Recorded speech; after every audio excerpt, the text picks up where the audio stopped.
नमस्कार मेरे देशवासियों। मैं विनोद शर्मा करनाल हरियाणा से। दोस्तों, मैं एक ऐसे परिवार से हूँ जो 3 पीढ़ियों से कांग्रेसी परिवार। पहले दादाजी को वोट करते देखा, उसके बाद पिताजी, उसके बाद मैं।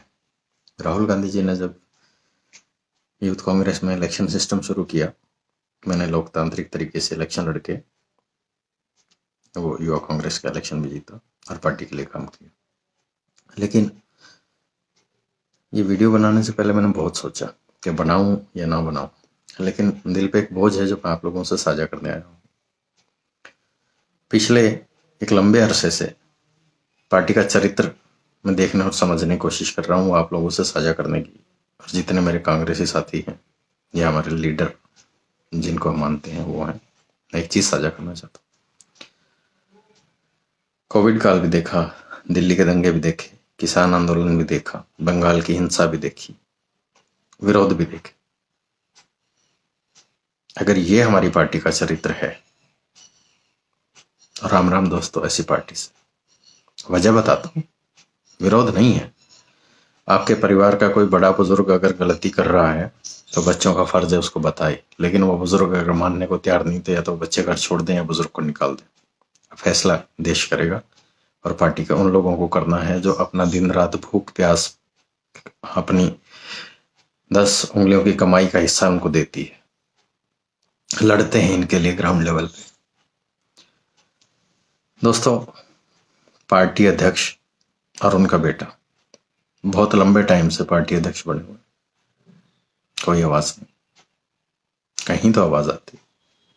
दूसरी चीज, करप्शन में जमानत पे विरोधी जब पूछते हैं कि वर्ल्ड की 4th रिचेस्ट लेडी हैं ये पॉलिटिशियन, कहां से आया है पैसा, कोई जवाब नहीं देता। अभी कुछ दिन पहले महात्मा गांधी की जो पोती है उनकी डेथ की खबर आई 3-4 दिन पहले। उस परिवार का कभी कुछ नहीं सुनने में आता। हमारे लिए गांधी परिवार ही। दूसरी चीज, हमारी पार्टी की अध्यक्ष हैं, दिल्ली दंगों से पहले जनता को सड़क पे उतरने को बोलती। यूपीए गवर्नमेंट में हमारे वित्त मंत्री रहे और नंबर 2 की पोजीशन पर रहे चिदम्बरम साहब, अभी मात्र 2-4 दिन पहले लोगों को सड़क पे उतरने को बोलते हैं। हमारी पार्टी के कैबिनेट स्तर के मंत्री रहे हुए सांसद लोग पाकिस्तान में जाके मोदी को हटाने के लिए पाकिस्तानियों की मदद लेते हैं और उन्हें बोलते हैं कि मोदी को हटाने में हमारी मदद करो। पार्टी अध्यक्ष और राहुल गांधी जी चीन के राष्ट्रपति से एक समझौता करते हैं। जब उसकी वीडियोस और फोटोज सामने आती हैं, जवाब नहीं दे पाते किस चीज का समझौता था। कोई आधिकारिक पोस्ट नहीं। 10 साल की सरकार होते हुए राहुल गांधी जी ने कोई जिम्मेदारी नहीं ली, कोई जवाबदेही नहीं। राज करो क्यों? इनके लिए वर्किंग करेंगे जिन्हें राम जेठमलानी जैसे सीनियर वकील ने ये कह के नकार दिया कि ऐसे आदमी को मैं अपने ऑफिस का चपड़ासी भी रखना पसंद नहीं करता। लेकिन ये बात प्रूव करती है कि राहुल गांधी जी सदैव जिम्मेदारियों से भागे हैं। हम अपना लीडर मान रहे। छुप के डोकलाम के टाइम पे चीनी राजदूत से मिलते और पहले मना करते रहे, लेकिन जब फोटोज वीडियोस मीडिया में आ गई तब चुप हो गए। दिल्ली में बहुत सारी विधानसभाएं ऐसी हैं, दिल्ली इलेक्शन की बात कर रहा हूं जी, जहां 1000 से कम वोट मिले पार्टी को। शीला दीक्षित के टाइम पे 2 बार राज करने वाली पार्टी 1000 से कम वोटों पे विधानसभा में आ गई। तो क्या ये मान लिया जाए कि आपने बेच दिया हमें पार्टी को, या कोई गुप्त समझौता कर लिया आपने? किसके लिए लड़े? कोविड काल में आप मान के चलें ग्राउंड लेवल का जो वर्कर है वो काम कर रहा है, चाहे वो अनाज बांट रहा है, चाहे वो दवाइयां बांट रहा है, चाहे कुछ भी कर रहा है, लेकिन आपने पार्टी का चेहरा होते हुए क्या किया? आप विश्व की 4थी सबसे अमीर महिला हैं, 70 साल राज करने वाली पार्टी की अध्यक्ष हैं आप।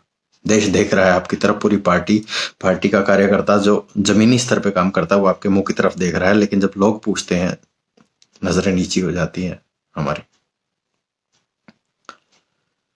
मानसरोवर पे भी राहुल गांधी जी ने कुछ ऐसा ही किया। दिल्ली दंगों पे आप लोग कुछ नहीं बोले। हाथरस में पूरी पार्टी एक टांग पे खड़ी थी हमारी। टिकरी बॉर्डर पे जब एक बंगाल की लड़की के साथ किसान आंदोलन के नाम पे गैंगरेप, जी हाँ गैंगरेप होता है ना, आप बोली एक ऐसी पार्टी जो 70 साल से है उसकी महिला अध्यक्ष हैं आप, कुछ नहीं बोली।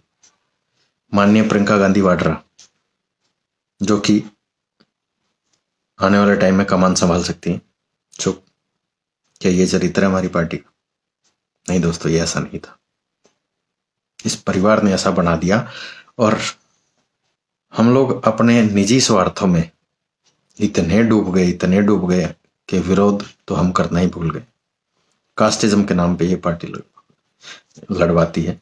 असम में एक ऐसे आदमी के साथ एक गठबंधन करती है हमारी पार्टी जो देश तोड़ने की बात करता है, इस्लाम का पक्षधर है। तो कई बार मेरे मन में ख्याल आता है ये कांग्रेस नहीं, ये मुस्लिम लीग है। हाँ दोस्तों, मैं बड़ा सोच समझ के कह रहा हूं, ये कांग्रेस नहीं मुस्लिम लीग है। सोचने की बारी आपकी है दोस्तों, बहुत सोच के ये चीजें मैं कह रहा हूं। टीवी पे पार्टी के प्रवक्ता कई बार ऐसी ऐसी चीजें बोल जाते हैं और उन पे कोई एक्शन नहीं होता। पार्टी के सीनियर लीडर हैं अभिषेक मनु सिंघवी और कपिल सिब्बल, हर उस केस में जो देश के विरोधी है, मोदी के विरुद्ध है, खड़े होते हैं, कोई एक्शन नहीं। तो लोगों ने मान लिया है कि आपको शय है। ईद पे बड़े बड़े होर्डिंग लगवाने वाले हमारी पार्टी के नेता, राम मंदिर पे कोई प्रतिक्रिया नहीं आती, तो हम ये क्या समझें, ये मुस्लिम लीग है या कांग्रेस पार्टी है? सबसे ज्यादा वोट बैंक हिंदुओं का मिलता है आपको, लेकिन आपने नकार दिया। तब सोचने की बारी देश की है। दोस्तों, मैंने तो अपने दिल का बोझ हल्का कर लिया, जो अब भी ढो रहे हैं उनके सोचने की बारी। देश एक करवट ले रहा है, सब मिलके इसके निर्माण में अपना योगदान दें और सवाल करें। जो मुंह में दही जमा के बैठ गए, सवाल करें। एक माँ बाप जो बच्चे को पालता है, बड़ा करता है, उसका अधिकार होता है पूछना कि तूने ये गलत काम किया कैसे। हम इसको इसी परिप्रेक्ष्य में अगर देखें, हमने जिंदगियां लगा दी, अपनी पीढ़ियां लगा दी। अगर ये कुछ गलत फैसला वहां बैठ के करते हैं तो आप लोगों का उतना ही अधिकार है इनसे पूछने का। अगर ये कुछ गलत फैसला करते हैं और अगर ये नहीं समझते और नहीं मानते तो आपका फैसला आपके हाथ में है दोस्तों। इतना ही कहूंगा, देश को आगे बढ़ाने में, देश को संगठित करने में साथ दीजिए, जी जान लगा दीजिए। जो अब वहां किया था वो देश के लिए करना है। धन्यवाद साथियों।